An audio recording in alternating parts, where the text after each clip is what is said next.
Buenas tardes, mi amigo. Uh, Omar Kelly here in Madrid, where the Dolphins have pulled off a 16-13 overtime victory against the depleted Washington Commanders. But in the NFL, a win is a win. And joining me right now to discuss this is Isaiah Smalls, Miami Herald beat reporter. Isaiah, what stood out to you from the International Madrid game? Well, aside from, being able to noticeably see how loud it was, right? Like it seemed like every time the quarterback was receiving the call, he had to kind of cup his helmet a little bit. I mean, this was an ugly game, right? It was a very kind of sloppy a little bit. I'm not a fan of the play calling. I'm not necessarily play calling. The decision making at the end of the game. I feel like this is a game that they should have lost against better opponents. Right, they would have lost this game, right? From a myriad for a myriad of reasons, right? One, settling for field goals, right? Like obviously, you do what you got to do, but there is instances where they had the opportunity to score and they didn't either. Well-timed blitz by Dan Quinn, or a penalty pushes you back a little bit. It is what it is, right? But then, I'm gonna go right to the end of the game and the decision to not kick the field goal. I understand what Mike McDaniel is saying. I understand what fans are saying by, the new kickoff rule, blah blah blah. Man, trust your special teams and trust your defense. Take the points and go see what it is. Look, the argument that people have been giving to me is, well, the defense and special teams has let you down. Well, you know who's also let you down throughout the season? The offense. So, take the points when they're there and then live the fight another day. Because if Matt Gay hits that field goal, this is an entirely different conversation. The fans want blood again. McDaniel is being, dead man walking. Yeah, exactly. Right. So look, you traveled overseas, you got the win. This isn't college football. You're not being ranked on your wins. So enjoy this, but know that you have a lot of work to do, because it might not bite you in the ass against the Saints. It might not bite you in the ass against the Jets, but you got to play the Bucs at the end of the year. You got to play the Patriots. You got to even play a team like the Steelers, right? And you have to execute better. And that's just my thing. I just think the execution down the stretch was poor. They were 3 for 9 on a combined on third and fourth downs, right? That's 33%. You're not going to win many games that way. 0 for 2 on fourth downs. It just cool they won, but I was expecting a more of a lopsided win. From who? The Dolphins? There's no transitive law of football. You can't apply what they did to the Bills to the Commanders, but I understand that. It's been the same issues that have reared its ugly head, right? This team could not stop the run. I think they let up close to 150 yards. Chris Rodriguez Jr., I was looking, it was his second best game as a pro. His second best game as a pro, right? So, you're letting guys that don't have a name for themselves make a name for themselves. And obviously, and look, we said this last time. I'm going to publicly apologize to Marcus Mariota. I apologize to you. I was not familiar with your game. Did not think you still had those wheels. But, man, that 44-yarder, man. Yeah, he took off. And that was outrunning all those defenders. Yes. Here are my standouts and takeaways. One, I do not like second guessing a decision like kicking a field goal or going for it when after the fact. For me, if I tweet it out before it, should be kicking a field goal here, then I stand on it. I did that. I 100% did that. I 100% stood on it from the beginning, and I'm standing on it right now. 100%. I would have. The way that they were effectively running the ball, especially in their jumbo package, I thought, okay, this is going to be not that challenging, because they were bullying the Washington Commanders most of the game from a run game standpoint. Mm-hmm. But all it takes is one time, one opportunity. And, did I like the call for Mike McDaniel? No, but I'm not a second guess a call kind of guy. Okay, let's put that to the side. You are correct. If that kicker guy actually makes that field goal, game over. Game over. Game over. Game over. the A long season time. over. Season. Correct. Yeah, but that's not even here nor there. Mm. I think the scariest moment for me in that game was seeing Kinlaw and another Bobby Wagner put 500 and something pounds on Achan, and it was I don't know if the TV copy gave it full justice, but I was like, oh, he done. Like it was just a very, like, all of their weight came on him and he fell quite awkwardly. It was like he was pancaked. And I thought to myself, like, hey, if this guy goes down, season's done. I mean, not that the season still got a pulse. It's on life support. It's still got a pulse. Still got a pulse for sure. It's still got a pulse. But you might as well pull a plug on that. I respect Ali, and I think Jalen Wright could get the ball done. But let's be real about it. This team got 2 weapons. 2. They are at the point where they would rather play an extra offensive lineman than actually 5 targets and weapons on the field. And I don't disagree with it. It's the right approach, because if you protect Tua, you don't need more than 3 targets. Now, eventually teams are going to figure it out and defend it and change how they play it, but so far they haven't.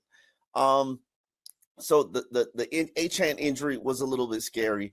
And then there's one play that really stood out to me that I was quite just staggeringly disappointed in, especially in the fourth quarter, that drive where Tua he ducks out of a sack. He's running, trying to find an open receiver, and then he takes a sack. The defensive lineman ran him down like he was, like, Tua was running like a 5.5. I was like, where did your athleticism and speed go? Because you once had it. I know that, because your rookie season, you were running like a year after a hip procedure, and you were taking off, and that thing is gone. And this is what I wrote about in my column, and I'll give you the nitty gritty. Literally, they get to overtime. I'm walking to the bathroom because overtime, I'm already been holding it. Because the game back and forth, I've been holding it. So I'm walking to the bathroom to get this over with at overtime. And I walk by the television, and I see Laramie Tunsil and Tua Tagovailoa as the only guys at the coin toss, taking the toss. And you know what came to my mind, Isaiah? What's up?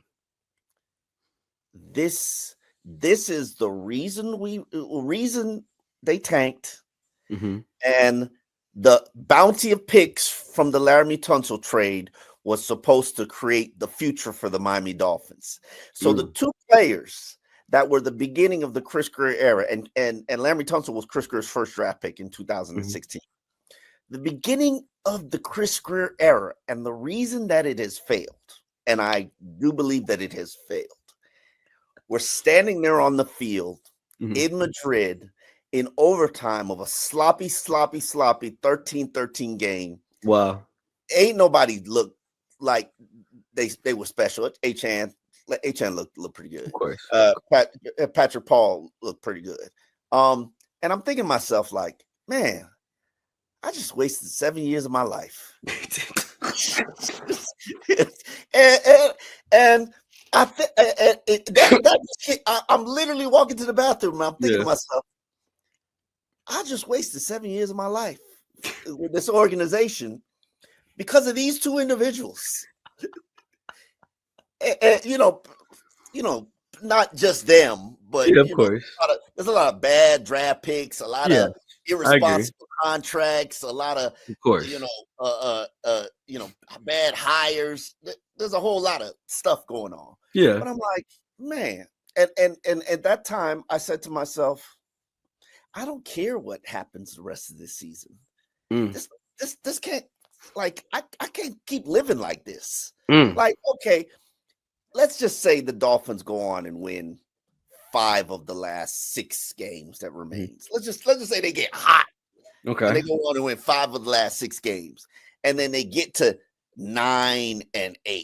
Okay. What does it mean? What nothing. Does it do? Absolutely nothing. Absolutely nothing. I agree with you. I mean, I know I completely agree with you. Just kind of getting back to what you mentioned about Tua. For the record, I just want to point out that I told you that. I said that he's very clearly lost a step. And it was 100% apparent on that play. It's good for you for noticing that. But at the same time, like I read something, and I think it was an athletic headline saying that the Dolphins' job is attractive for GMs because of because you have Mike McDaniel and you have Tua. And I was like, what has happened in the last week? Has the last week just totally just made everyone forget about the previous 9 games and what we saw? Like, Tua is still the league leader. Yeah, people need things to write about. So I guess like the AJ Brown drama isn't feeding enough people, I guess. But my thing is this: like, you're still why I don't think this is a necessarily super attractive job is for one of the many things that we talked about. Like, they need to, and I'm not saying that fire McDaniel and get rid of Tua. I'm not saying that, but for a team to have a total reset, you need it to happen from top to bottom, right? Like, everybody needs to go and you need to start over, right? And I'm not saying that that's what needs to happen, because look, if the guys are still playing for Mike McDaniel, there's no reason to get rid of him, right? But when you look at this team, right, it's a very sloppy win. Granted, okay, we can make the excuse, oh, they were overseas, oh, where they were this, they were that. Like, it doesn't matter. When they lined them up, those teams looked about even, right? Yeah. And the Commanders were missing Terry McLaurin. They're missing Jaden Daniels, right? Who, we saw firsthand, Daron Payne, who we saw firsthand last year, could very clearly light up a defense, right? During the preseason when we were watching the joint practices. Like, to me, it's just, like, are you truly in a better position than that version of the Washington Commanders without their starting quarterback? Hold on. But and that's the thing. We sit here and we romanticize what Houston has done, what Washington has done, what's the other team that's done? Houston, Washington. What the Patriots are doing this year. But realistically, some of these teams come back to the pack. A lot of times these things are predicated on what your injuries are. I'm sorry, if any of those teams lost the equivalent of Tyreek Hill for the season, they would be about 2 or 3 wins less. But now, what happens if you do get to a winning record and you did it without Tyreek Hill, and you did it with all the injuries, and every team has injuries, but you did it without Tyreek Hill? What does that prove? And so, to me, as I wrote in my column, I began this season saying that nothing except for a winning record, and I didn't even put a playoffs on it. I never put a playoff berth on it. Mm-hmm. Nothing outside of a winning record with this roster would satisfy me. And truthfully speaking, I'm okay if Mike McDaniel stays because he turned this thing around and produced a winning record by going 5-6. But truthfully speaking, it ain't fixing nothing. Like, it's not doing anything. This organization is just on a hamster wheel going nowhere. And they have no idea how to get off. None. Zero. I mean, the best thing that you can say right now, right? The thing that gives me a little bit of hope, right, is that you will have a new GM and new director of player personnel, right? Which means, to me, I think the best way to build any team is through the draft, right? Oh, yeah. You can sign the Pro Bowls, you can sign the All Pros, but if you are not drafting quality talent, right, and player development, yes, and developing those players, I mean, it's a wash, right? Because to me, it is. If you look at a team like the Eagles, right, a team that has built up. Don't bring up your Eagles. Hold on. But let me just make this point. They've built the team up through the draft, right? And then when they had an opportunity to sign a star free agent, a la Saquon Barkley, it made the entire team better. They go to win a Super Bowl, right? That is the way that you should build. You also trade for the Jalen Phillipses. You trade for the AJ Browns. Yes, you seized on opportunities. You seize on the opportunities, but if you're not developing the talent that you bring into the building via the draft, it's a wash, right? We talked to Champ Kelly this week here in Madrid, and he said your teams have to be built through the draft, player development, player acquisition, free agency, because of the prices that you're going to have to pay. That's not how you could build a team. Unfortunately, Steve Ross has built the team that way multiple times for multiple executives. And I don't think he's ever going to stop, to be honest with you, because that's his, as he's told me once, that's my chance to get in the game. Like I can't play, I can't coach, but I got that money. Like, and he thinks that leads to wins. Okay, cool. But I would rather have an owner who was willing to do that than an owner who wasn't willing to do that. I agree with you, but I also want an owner that can hire the right people, right? No. Absolutely. That's the biggest problem. I think if we are going to, either the problem is Steve Ross or the problem is his inability to hire the right people. And I know for a fact he's terrified of the hiring process. Terrified of it because of how it's always played out. And I told you that. I've gone over that. You can't name a hiring process where it wasn't just nightmarish for him. Tremendously nightmare. You shoot your shot at the hottest chick and she's like, nah, I'm good. You know what I'm saying? You shoot your shot at 3 chicks and all 3 of them are like curve you. That's what happens to him. It can hurt your confidence for sure. It can hurt your confidence. Yeah. So he ain't about taking them jumpers. Yeah. But to be fair to Steve Ross, you can't name me an executive who I say, yeah, he gonna fix it. Like you can't name me somebody who that you can get who I'm gonna say absolutely 4 years they're gonna be fixed. Like that's just it, or a coach. You can't, but I will say there's been one name that I if you've listened, if you've seen me on Twitter, one name that I've been holding on to, Ray Agnew, the assistant GM for the Detroit Lions. To me, that brings a similar Ozzie Newsome quality to the organization in a sense that he's played the game, he's scouted, and he's been an executive, right?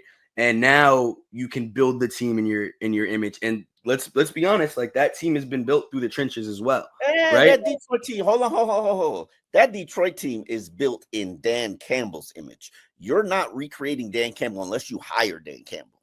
Now, I've worked with Ben Johnson. I can tell you, I didn't see that coming. I promise to Chicago for when they smacked Miami around first joint practice. I wasn't a believer, but hey, props to you. You getting it done. You change the personality, but that comes from your coach. And I as much as I respect what Detroit has done, Dan Campbell has an aggressive personality, as you saw when he started calling his own plays. He was like, "Screw that! Let me show you how I want plays called." And they beat down. I forgot the opponent, but and keep in mind, I am a person who, when I covered him as an interim coach, and I could tell you Dan Campbell wasn't ready then. Now, years of working under Sean Payton, the learning, developing, gaining some more stripes on your jacket, that made him ready. I don't know where they're going to go in the hiring process. I don't know what they're going to do with the GM. What I do know is right now I put a standard of expectations on the season, and it follows through with the standard of expectations that Steve Ross put on the season, where he said status quo won't do. I agree. 8 and 9 is status quo. Realistically, 9 and 8 is status quo, because we're always just right there in the middle of the pack. We fall apart in December. Now, if this team doesn't fall apart in December, I give them credit. But I'm not sure I'd be real comfortable running it back. That to me, they won't have earned it. I think if they don't fall apart in December, that to me will be the biggest test of whether this is a fully changed team. You bring up a great point there, because with these Dolphins teams, the narrative is what? They can't play in the cold, right? And that is something that will as McDaniel loves to say, it's something that will continue to follow you until you prove you can't, right? And so, look, the win over the Bills, that's great, right? That can inject you with a little bit of confidence, right? You string together back-to-back wins, cool. You go to Spain, beat the Commanders, back-to-back wins. We're good. That's great. You have a bye week. You can really now hone in on some of the lackluster things that you've done in that last game, right? Go out, play the Saints. You can beat the Saints. You can beat the Jets, right? But to me, the season truly begins with that first road test going I mean, even going to New York a little bit. Obviously, the Jets aren't that good, right? Like they've traded away their talent, but if you can beat the Jets on the road, that's good. But then when you go, I want to see how they perform when they go to Pittsburgh. That is going to be a very cold game. Like you can 100% bet it, and you're going to have a team It's that going to be on painted dirt, as Eric Studsville always says, which is true. It's painted dirt. You're gonna have a team that is gonna be even a little bit more juiced, considering the Jalen Ramsey and Jonnu trade. Like they are going to, regardless of how much we think that those things don't matter. Like they are guys like to play for their teammates, right? And so when you have a guy that's like, look, man, like they didn't.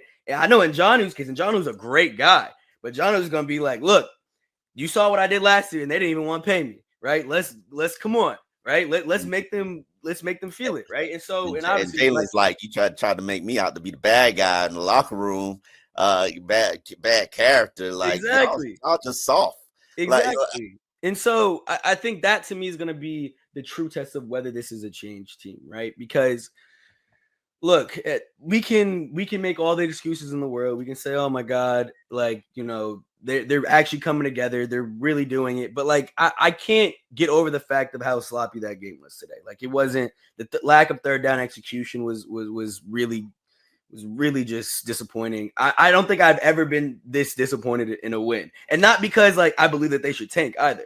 I just believe that it was an ugly win, but sometimes you need ugly wins, right? Like absolutely. Again, I'll take an ugly win. Like, look, this isn't college football. That's not going to affect your standing. You're not playing for a ranking every week. So I understand. I just think that this isn't a game. And as I tweeted, I just don't think this is a game they should have won because of the decision making down the stretch. So look, decision make. Listen, the decision making. But sometimes you gotta get some bounces. You gotta get some luck. And Washington, clearly they're a bad team like the Dolphins because bad teams beat themselves. You give them enough opportunities, they're gonna beat themselves. And Washington was a worse team than Miami today. That's just the reality. But Miami tried to hand them tried to hand it to them. So they did. It'll be interesting to see how this team rebounds and comes back from the bye. As everybody has said and pointed out, it is quite a favorable schedule moving forward. Not to say that any team can't get you in the NFL, because they can get you. You got the New Orleans Saints at home. New York Jets, you already beat them, but in MetLife Stadium, December 7th, it's going to be cold. Then you got the Pittsburgh Steelers, as you know, in Pittsburgh. Cincinnati, I don't know what they did today, but Cincinnati's got a ton of weapons, and Joe Burrow is supposedly coming back. And Tampa Bay. Tampa Bay is right now one of the hottest teams in the NFL, and New England, which is the hottest team in the NFL. So you got to earn it in December. So it'll be interesting to see what they do moving forward. But Mike McDaniel did say something today that I thought was a clue, which is that I'm getting some of my guys back after the bye week. I'm assuming he's referring to Austin Jackson, who was not activated today, but is supposed to be playing. From what I was told, Darren Waller is supposed to be coming back from pectoral. Then you got the James Daniels. So it'll be interesting to see if any of those three kind of give you a little bit of something. Clearly, Darren Waller would benefit this team because they don't have any weapons outside of Devon Achane and Jalen Waddle. Like, Malik Washington made some plays today, so I probably he can run routes he can run routes as you were a little unsure of. One of the last podcasts we had, he can run routes. Yeah, okay. But Jack Jones, let me address this. Jack Jones, man, he's got a lot of turnovers this year. And what's interesting about Jack is he called his shot, telling the defense that basically y'all stop the run. He's gonna throw it to me and I'm gonna get it. He's gonna throw it to me. He's not a good quarterback, and I'm gonna get it. He can't throw. And I was just like, and to deliver on it, man, that's quite impressive. Jack has highs and lows, but this is definitely one of those highs. I think he got game ball last week. I'm pretty sure he got the game ball. Mike McDaniel said they were chanting his name as he came into the locker room. That's got to be a good feeling, especially when you had all kind of adversity throughout your career, and people basically writing you off, and everybody's saying you're toxic, and to come here into this situation, and Mike talked about it. Like, Mike likes the fact that a lot of these guys, this is the last stop. It's like last chance. You come here and you prove that you could play. You might have a little bit of staying power in the NFL. But Jack Jones, props to him. He did a tremendous job. Definitely Juju went down. So ankle injury. I actually watched him when that happened, and it made me think about all the Indianapolis Colts fans who mocked us when Dolphins were celebrating. Hey, who is this Juju Brents? And they were like, just wait, he'll be injured. And lo and behold, he is injured. And not even a contact. It just ran and rolled it. And I'm like, wow. That's rather unfortunate. Definitely big shout out Jack Jones.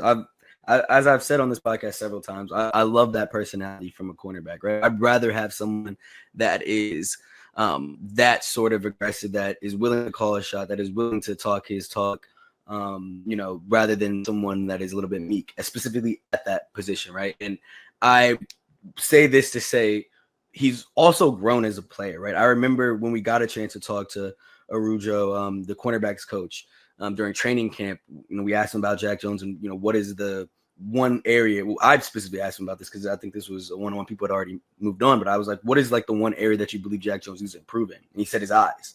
Like, he has, he can read the plays, he can do everything, but he needs to trust his eyes. He's a little bit too aggressive at times, which is when I heard him say that, I was like, oh, okay, like it's actually getting through, right? So, I mean, like, look, when you're referring to hearing Jack say that, like, he's after the game, he said, I'm taking less risks. I'm trusting the system and trusting that plays will come to me without me having to gamble. And he has, I think he's got 2 forced fumbles. 2 forced fumbles, now a pick. Like this is you're starting to see him kind of grow as a player, and you got to be happy for that, right? Because remember, you go back all the way to the Lions game, to the Lions joint practice, right? When he was getting roasted a little bit, right?